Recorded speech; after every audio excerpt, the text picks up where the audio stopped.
Vice. Vice.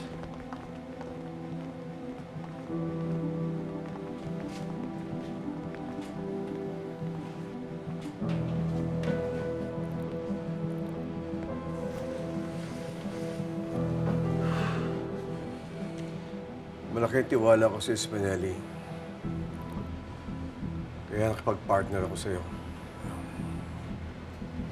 Binigyan kita ng sapat na tao para proteksyonan ka. Kaya paliwanag niyo sa akin bakit nangyari yan. Vice, yung mga buyer na nakausap ko, taga-NADCOM pala. Napilitan kami makipagbakbakan at tumakas. Vice, walang problema. Madaling ayusin ito. Nabawi namin ang droga. I'll just find another buyer. We'll just find other buyers, di ba? Malaking ahensya ang NADCOM. Huwag na huwag niyong dadawit ang pangalan ko dyan. Ibang pangalan ang ginamit ko, Vice. At ni isa dun sa mga hayop na NADCOM na yun, walang nakaligtas, di ba? Hindi. Nakompromiso ang operasyon mo. Nakompromiso ang negosyo mo. Pansamantala, hayaan mo ng si Lucio mag-handle ng operations. Uy!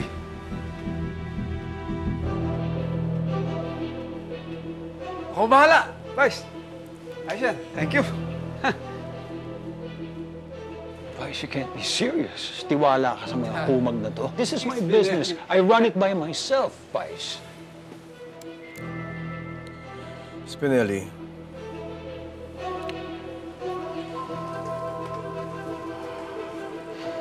mapapatakbo mo ba ng maayos at matino yung negosyo mo nang walang tulong ko?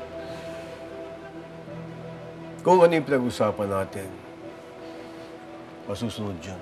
Ikaw ang magsusupply ng produkto at pagsamantala, si Lucio ang mag-handle ng bagong kliyente, bagong distributor at mga distribusyon. Vice, itong mga to ang proteksyon ko laban sa mga Montenegro. Kung sugurin ako ni Ramon at nasa transaksyon to mga to, paano na ako? Magdadagdag ako ng tao. Mawalang galang na, Vice, pero hindi yun ang solusyon eh. Ang dapat, mahanap na natin itong mga Montenegro, maligpit sila, and we get rid of them once and for all. Ilang beses ko ba sasabihin sa'yo, Spinelli, na hindi kami tumitigil ng paghanap kay Tanggol at sa mga Montenegro. Malakas ang kutob ko na mayroong tumutulong kay Tanggol. At nalalaman ang ating mga plano. Kaya tayo nahihirapang hagilapin siya. Sigurado, nasa sulok-sulok lang ng Maynila yan. Tatago. Vice, mawalang galang na. Pero baka tumakas na sa Tanggol sa probinsya, nagpakaliw-layo. Hindi yun. Nakasagupan namin si Tanggol nito lang. Sigurado ako, sa pasikot-sikot pa rin ang Quiapo yan. At hindi gawain ni Tanggol ang tumakas o tumakbo. Maghihiganti at maghihiganti yan. Lucio, alam ko marami na akong responsibilidad binigay sa'yo. Pero mo pababayaan ang paghahanap kay Tanggol at sa mga Montenegro. Kung sino man tumutulong sa kanila, pag nagkaroon ka ng pagkakataon, tapusin mo na rin. Malitin bagay, Boss Vice.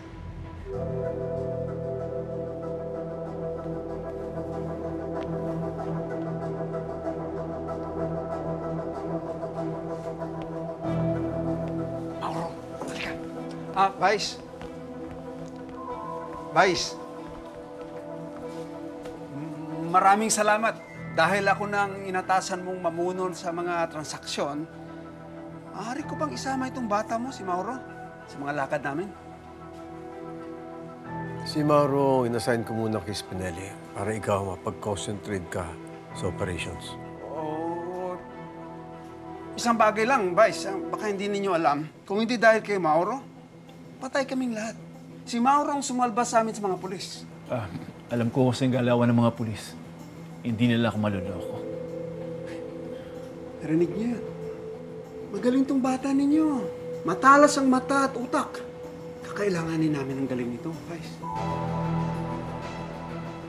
Sige. Sana naman may matutunan mga bata mo sa kanya. Tama, Vice. Sige, Vice. Ingat sila sa inyo. Narinig mo yun. Simula ngayon, sasama na kita sa mga transaksyon natin sa palitan ng droga. Huwag kang maglala. Malaki magbayad yun. Salamat to. Pero medyo natatakot lang ako kay Ramon eh. Kasi nung pulis pa ako, matunog na pangalan niya sa presinto. Kahit nakakulong mo siya. Huwag ka matakot doon.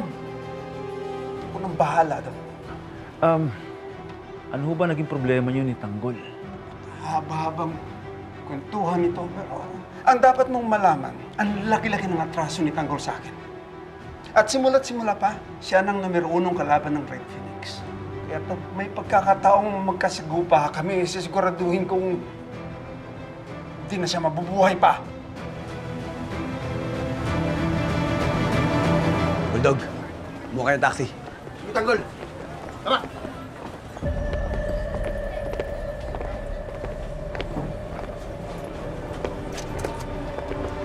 Tanggol!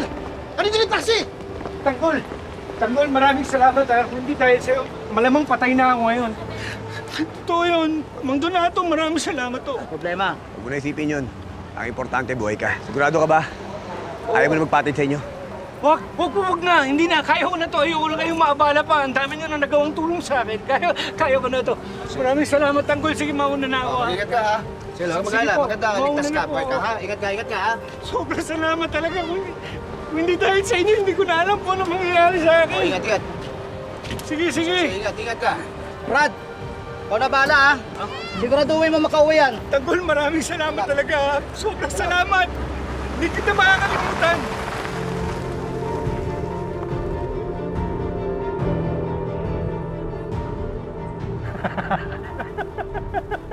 Maraming salamat. Buti na lang nailigtas namin siya. Donato, maraming salamat sa tulong mo. Wala ka naman, Tanggol. Sabi ko naman sa'yo kung anong kailangan nyo, nandyan lang ako. Mag-ingat kayo.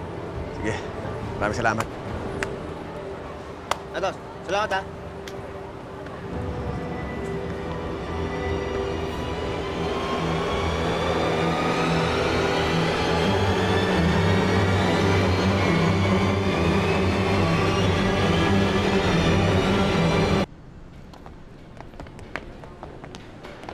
Boss, nakausap ko na yung taga-vehicle registry office. Yung may-ari ng sasakyan. Yung pinakawalang Chinese ni Sir Rigor. Sabi ko naman sa inyo nasusuhulan yung hepe ninyo. Walang pinagkaiba si Rigor sa mga dati nating kurap na epe. Sir. Mali naman ho ata yung paratang ninyo. Dinudungisan na ninyo ang pangalan ng hepe natin. Eh bakit? Hindi ba totoo? Na may nangyayaring katiwalian dito sa presinto? Mali kayo, sir. Matagal ko nang kilala si Rigor. Isa siya sa pinakamatuwid na pulis na nakilala ko. Kahit anong tuwid ng bakal na yan, kapag pinatungan ng maraming pera, tutupi pa rin yan.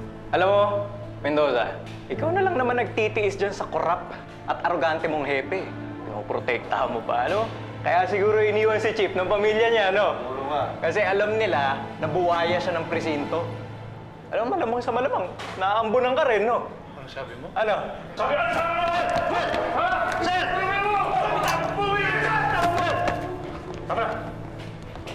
Ano nangyayari sa inyo? Ha? Ano ka nasasagot? Ano, Victorino? Ikaw lang ang pasimuro nito? Sir, pinipigilan ko nga sila eh. Ano pinipigilan? Aliporis mo tong Rivera at Abada? Hoy, kayong dalawa. Suspendido kayo! Dahil dito sa opisya yung tataka-taka! At ikaw, Mendoza, ikaw pinaka-senior sa grupo to. Dapat masala mo! Hindi mo dapat pinapatuloy itong bubit na to! Pare, pinagsasabihan ko lang naman. Ano pare? Ako ang hepe ng presinto. Hindi tayo magkumpare dito! Dismiss! Mendoza, mag-uusap tayo.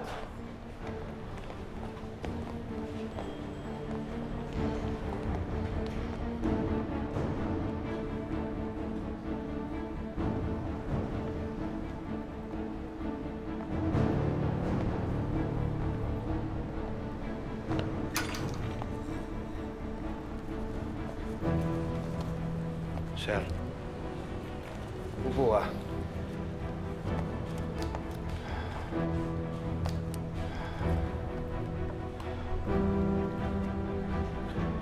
Alam mo kung anong problema mo, Mando? Masyado kang mabait. Pumapayag ka na maliting ka rin na Victorino? Ha? Sir, pinagtanggol lang naman kita eh. Kung ano-ano kasing sinasabi nila sa likod mo eh. Magmula daw nung naging happy ka rito sa presinto, nagkaroon na ng katiwalian. Galing daw sa suhol yung sasakyan mo. Naniwala ka naman? Siyempre hindi, sir. Mando, alam mo kung gaano tayo katagal sa serbisyo. Pinaghirapan ko lahat na tatamo mo ngayon. At dapat lang magbunga lahat ng pinaghirapan ko. Sir, yun na nga ang sinabi ko sa kanila eh, na pinaghirapan mo lahat ng yon. Pinoprotektahan lang kita, sir. Mukha bang kailangan ko yung proteksyon mo? Mando, ako ang hepe ng isa sa pinakamalaking presinto dito sa Manila. Hindi ko kailangan ng tulong mo. Kaya kong sarili ko. Huwag na huwag mo ko ipagtanggol sa mga sarili kong tao. Tsaka pwede ba alamin mo yung lugar mo dito sa presinto? Mga pisyalis yung kinalaban mo. Pasalamat ka, hindi kita sinama sa sinuspendi ko. Pero sa susunod, hindi na kita palulusunin. Sige na.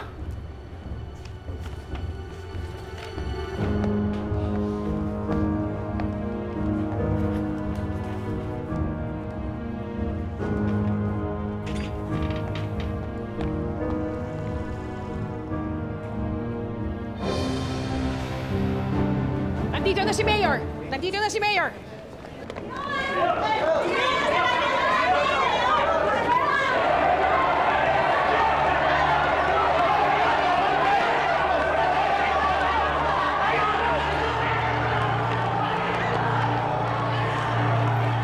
Oh, grabe naman ang mga makutaw. Sandy. Kung tawagan mo si Nita, gusto ko sila makausap.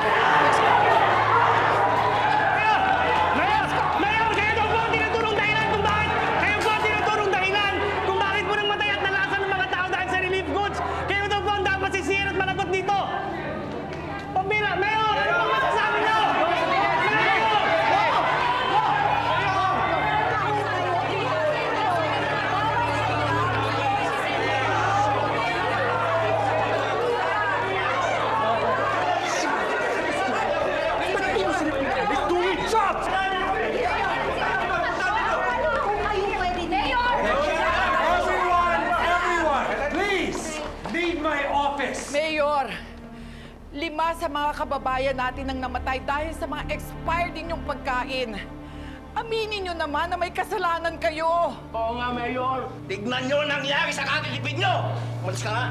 Marami nang namatay, marami nasa ospital. Bakit bang ingay-ingay mo? Babayaran nga namin yung burol at yung libing. Yung mga nasa ospital, gagaling sila. Wala silang babayaran. Ano pa ba sinasabi mo? Pinagmamalaki mo pa. Diyan naman kayo mga magaling ang manumbat. Yung problema nyo, hindi nga yung nasusolusyonan. Lalo pang lalago ang problema nyo. Naklaro na yan, di ba? Hindi nga expired yung pinamigay namin, yung tubig. Yung tubig yung contaminated, kaya sila nalason. Palusot na lang yan! Hindi ko Paulit-ulit kayo. Malamang, imbento nyo lang yung mga expired na yan. Dahil pag bali-baliktarin nyo man yung mundo, wala kaming binigay na expired. Nanggugulo lang kayo. Meron! Aliko tayo mo! Mayor! Mayor! Pananagutan nyo to. Ayusin nyo naman to. What the hell do you want me to do about it? I can't bring them back to life. Wala kaming kailangang panagutan dahil wala kaming kasalanan. Now, I am a very busy mayor. Marami akong kailangan asikasuhin. Get the hell out of my office! Officer Garcia, escort all of them out now! Get out of my office now! Pasensya na po! Pasensya na po, pero kailangan niyo na po umalis! Pasensya na! Pasensya na, ma'am. Pasensya na! Anong pasensya? Hindi mo ba narinig? Marami nang namatay. At mas marami pang mamamatay kung hindi haharapin ng mayor mo ang responsibilidad niya.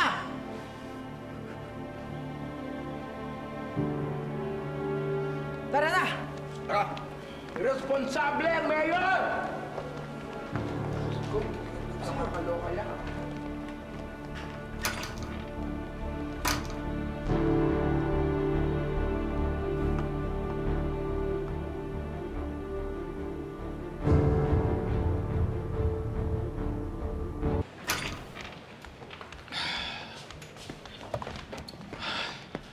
Tama ka, Matilde. Hindi to dapat matakasan ng mga gerero habang buhay. Kailangan madiskubre natin ang tunay na nangyari para mapatunayan natin na sila ang may kasalanan. Kahit marami silang pinatahimik at ginawang kakampi, hindi ako kabilang doon. Pinagtabuyan man nila ako ngayon, hindi ako titigil. Hindi ako titigil sa paglaban sa mga gerero. Alam kong tiwali sila. Talaga namang puro sila kurakot eh. Kailangan nating malaman ang punot dulo ng pinaggagawa nila. Ay, di ba may kahon tayo ng relief goods? Pero andito. Andito. Andito. Diyos ko, andito. Halika, kunin natin. Bilisan nyo. Ayan. Ito yun eh. Kailangan Ito yung natin pinamigay. usiin ang mga laman ito. Tingnan nyo na mabuti ang mga expiry dates.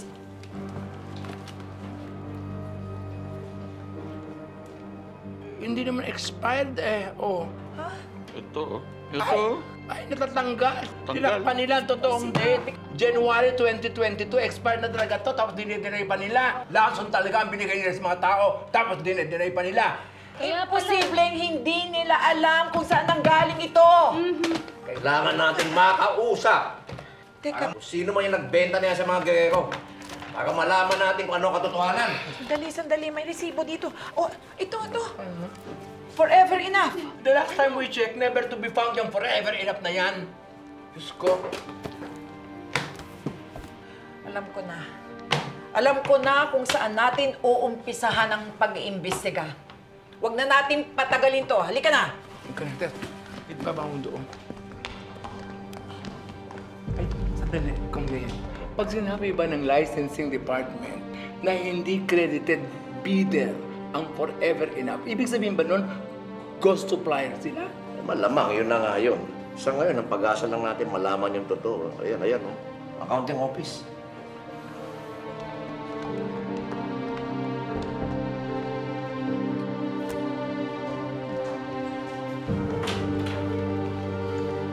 Ano na naman yun? Di ba binigay na sa inyo ang dokumento? Kailangan malaman namin kung sino ang tumanggap ng pera.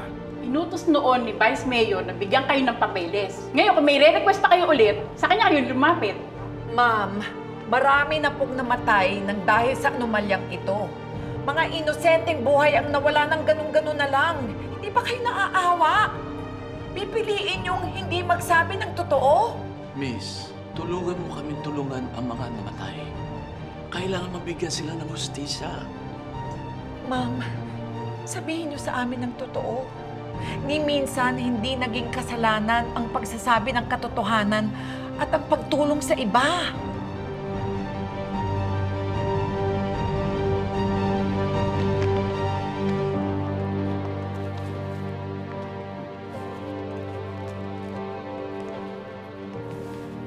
Ito po.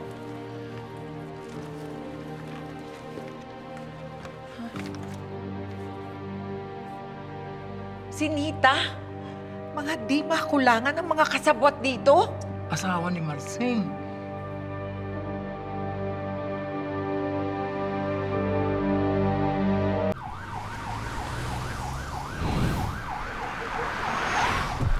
Sir, buti na sundo nyo kami. Wala talaga kami masakyan kanina eh. Ang layo pa naman ospital dito. Huwag kayong mag-alala. Maganda po ang project ni Mayor ngayon. Magandang hapon. Bakit pare? Walang preno, pare. Walang preno, pare. Kuya, sir! Ano nangyayari? Nawala sa ng preno! Tumama kayo! Tumama kayo! Walang preno! Pulis ka dyan! Dali! Dali!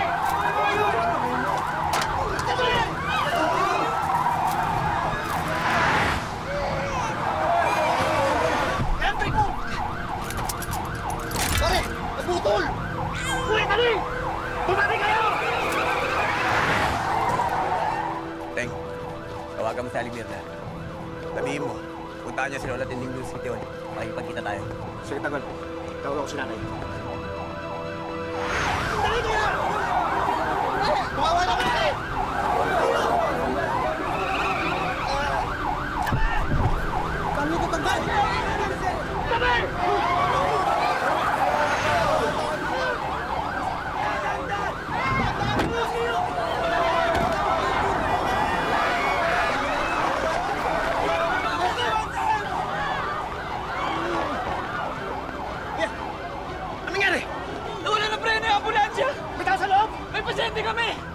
baby!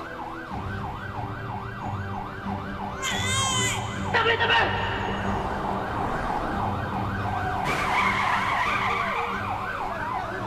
Tanggol! Bilis!